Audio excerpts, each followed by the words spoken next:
Olá, meus queridos alunos, eu estou de volta. Aqui é o professor Roberto Conceição e vamos continuar falando sobre a nossa reforma trabalhista, Lei 13.467 de 2017. Essa lei que está dando o que falar, a lei que altera a nossa velhinha, que alterou muitos artigos aí, cerca de 100 artigos da CLT, e nós estamos passeando aqui na nova CLT, se assim que podemos dizer. É de 43, na verdade, porém, ela foi recauchutada, deram uma visão diferente para ela, uma visão também agora não só paternalista, protecionista, mas uma visão também empresarial. A alteração, na verdade, foi pró-empregador e não pró-empregado. Pró-empregado é até antes de novembro de 2017. A partir daí, pró-empregador ou, quem sabe, um equilíbrio maior nessas relações, uma vez que a justiça do trabalho e o direito do trabalho era um direito rígido, um direito não flexível, um direito só pró-empregado. A gente até brinca que somente na CLT, no artigo 2º, é que o empregador sai na frente do empregado, o restante é só benefício para o empregado. A reforma veio e trouxe diversos benefícios ou diversas oportunidades em que o empregador também será beneficiado, podendo negociar, podendo colocar, por exemplo, bancos de horas, direto patrão-empregado, sem interferência do sindicato. Então tem muita coisa interessante no nosso curso sobre a reforma trabalhista. E nós iniciamos o nosso curso, nós iniciamos a reforma trabalhista trazendo as questões processuais, questões do direito processual do trabalho. Vimos muita coisa já em direito processual do trabalho, né? Falta ainda direito material, mas antes temos que terminar aqui os temas sobre o direito processual do trabalho. E na tela agora, mais um tema. Não esqueça, precisou falar comigo? Me manda e-mail, adv.robertoconceição@yahoo.com.br, adv.robertoconceição@yahoo.com.br. Me adicione também lá no Facebook, prof.robertoconceição. Estou postando diversas dicas lá constantemente para te manter atualizado no que tange ao novo sistema processual do trabalho. O direito processual do trabalho, agora com a reforma trabalhista, teve mudanças muito significativas. Vamos a mais uma delas? Sim, vamos lá. Depósito recursal. A reforma veio para ficar e alterar o que tange ao depósito recursal. Bom, vamos falar um pouquinho? Regra antiga? Como era a regra antiga? Bom, depósito recursal, primeiro, tinha-se uma dificuldade muito grande em relação ao valor para recorrer. O valor para recorrer, um valor extremamente alto, aonde os microempresários, empresas de pequeno porte, as instituições sem fins lucrativos, o empregador doméstico, ficava numa situação muito complicada para poder recorrer.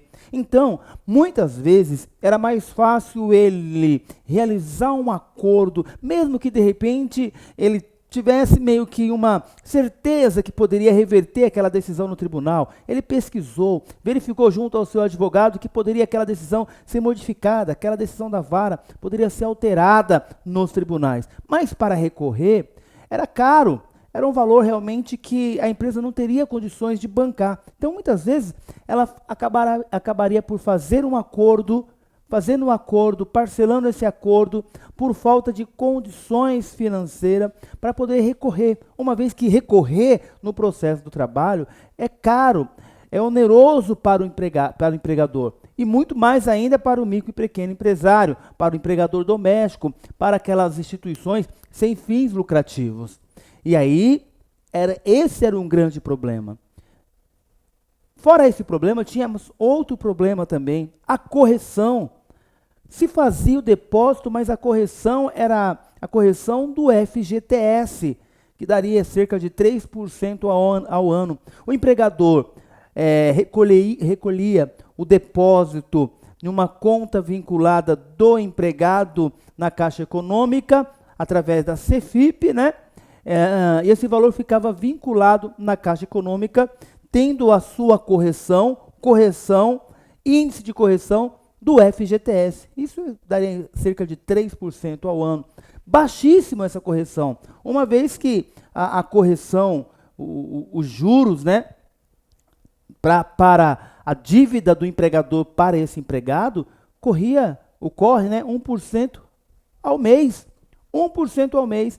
Enquanto aquele depósito que estava lá na Caixa Econômica vinculado para esse empregado, como garantia do juízo, né, o depósito recursal tem como objetivo garantir o juízo, poxa, era corrigido por 3% ao ano, um índice baixíssimo do fundo de garantia. Quando esse empregado ele não tinha um vínculo empregatício com aquele empregador, por isso que esse empregado pleiteou, e como consequência ele não tinha conta vinculada no fundo de garantia, uma conta do fundo de garantia na Caixa Econômica, o empregador tinha que abrir esse código, digamos assim, essa conta vinculada do fundo de garantia para esse até então não considerado empregado, pelo menos para ele fazer o depósito, ou em uma guia própria do tribunal destinada à Caixa Econômica para fazer esse depósito. Bom, regra antiga, regra nova, reforma trabalhista. Esses 3 itens foram alterados. Primeiro, agora, para o microempresário, o pequeno empresário, o empregador doméstico e as instituições sem fins lucrativos, o que acontece? Vai recolher 50% do valor do depósito recursal.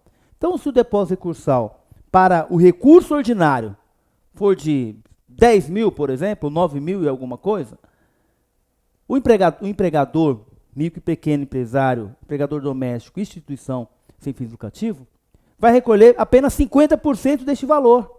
Isso mesmo, apenas 50% do valor, e não mais o valor integral. Roberto, e como que ele vai comprovar que ele é microempresa, empresa de pequeno porte, empregador doméstico? Bom, contabilmente, ele vai buscar o seu contador, contabilmente, a Receita Federal emite para ele uma certidão que ele é microempresa, ou a junta comercial também tem um enquadramento, melhor dizendo, né, esse enquadramento dizendo, olha, essa empresa é microempresa, é enquadrado como microempresa, essa empresa é enquadrada como empresa de pequeno porte. Então, quando o empregador for se apresentar no processo, o ideal é que ele já apresente essa declaração, esse enquadramento, e já demonstre que ele é uma empresa enquadrada no regime de microempresa. É uma empresa enquadrada no regime de empresa de pequeno porte. Aí, então, eu acredito que basta essa declaração para que o empregador tenha direito de recolher apenas 50% do valor do depósito recursal. Bom, uma outra situação é que alterou a correção. A correção também foi alterada. Uma vez que antes da reforma a correção era sobre o índice de correção do fundo de garantia, agora, pós-reforma, a correção é utilizado o índice da poupança. O índice da poupança. Menos mal, né? Pelo menos aí já dá cerca de 6% ao ano. Já não é uma mudança drástica, mas já é algo interessante, porque o valor vai ficar depositado na Caixa Econômica, ao invés de ser corrigido pelo fundo de garantia, vai ser corrigido pela poupança. Isso se for na Caixa Econômica. Por quê? Uma outra alteração agora é que não mais o recolhimento será na CEFIP, mas em uma guia própria judicial. Portanto, o empregador poderá fazer esse depósito recursal em qualquer banco. Os bancos estão se preparando para recepcionar esses depósitos recursais agora. Não, a Caixa poderá ser uma dos bancos, mas poderá ser outros bancos também. Assim como o depósito judicial do direito processual civil, né? Então agora terá uma guia própria. Essa guia, os bancos já estão se preparando para recepcionar esses depósitos, e esses depósitos ficarão nesse banco, depositados nesse banco, numa conta vinculada, e serão corrigidos não mais pelo índice do FGTS, mas pelo índice da poupança. Vai dar em torno 6, 5 e pouco, 6, às vezes 6 e pouquinho por cento ao ano. Então vejam, três mudanças extremamente importantes. Primeiro, empresas de pequeno porte, microempresa, empregador doméstico e instituições sem fins lucrativos, metade do depósito recursal, 50%. Bom, guia, não mais a guia Cefip, mas uma guia própria de depósito judicial que poderá ser realizada em outros bancos, não só na Caixa. E a correção passa a ser o índice da poupança e não mais o índice do fundo de garantia. Separei para vocês aqui as fundamentações, vem comigo, em relação aos valores, aí na tela para você. Valores. Em relação aos valores, o legislador reconhece a dificuldade de alguns reclamados que tinham para recorrer, pois o teto do tribunal onerava muito a possibilidade de continuar discutindo o processo em instâncias superiores. Nos termos do 899 e parágrafos da CLT, o valor será reduzido pela metade para as entidades sem fins lucrativos e empregadores. Então aqui, reforçando, quem tem direito a essa redução da metade do valor do teto do tribunal, as empresas ou as instituições sem fins lucrativos, os empregadores domésticos, microempreendedores individuais, o famoso MEI, né? O famoso MEI também vai ter esse benefício. Microempresas e empresas de pequeno porte. Então, recapitulando, quem vai pagar metade do depósito? Instituições sem fins lucrativos, empregadores domésticos, microempreendedores individuais, o famoso MEI, né? O famoso MEI, microempreendedor individual, ele vai ter o CNPJ e vai recolher um valor baixo de imposto, que já está incluído o imposto da União, da Prefeitura, do Estado, a contribuição da Previdência. Então, para esse ele é limitado, ele só pode contratar um empregado, tem algumas limitações o microempreendedor individual. Mas ele pode também se beneficiar dessa regrinha, que ele é menor ainda, né, do que a microempresa. Ele é microempreendedor, microempresa e empresa de pequeno porte. 899 e seus parágrafos da CLT. A reforma ainda tratou de elencar os isentos quanto ao depósito recursal. Então, alguns foram trabalhados para recolher só metade, outros serão beneficiários e não irão recolher, não irão fazer depósito recursal. Quem são esses? Os beneficiários da justiça gratuita, tudo bem, sem novidades. Beneficiário da justiça gratuita não recolhe depósito recursal. As entidades filantrópicas, ou seja, as entidades filantrópicas são aquelas reconhecidas pelo Estado como utilidade pública, né? Então essas também estão dispensadas do depósito. Vejam que aqui em cima, entidades sem fins lucrativos, 50%. Isento do recolhimento é aquelas que têm características de filantropia reconhecida pelo Estado, tem um certificado. Aí estará isenta do pagamento do depósito recursal. As empresas de recuperação judicial, ele não incluiu aqui as empresas de recuperação extrajudicial, só as empresas de recuperação judicial. Todo esse material está aí com vocês, tá? Outra novidade que o legislador menciona é que o depósito poderá ser substituído por fiança. Bom, se na fase de execução pode ter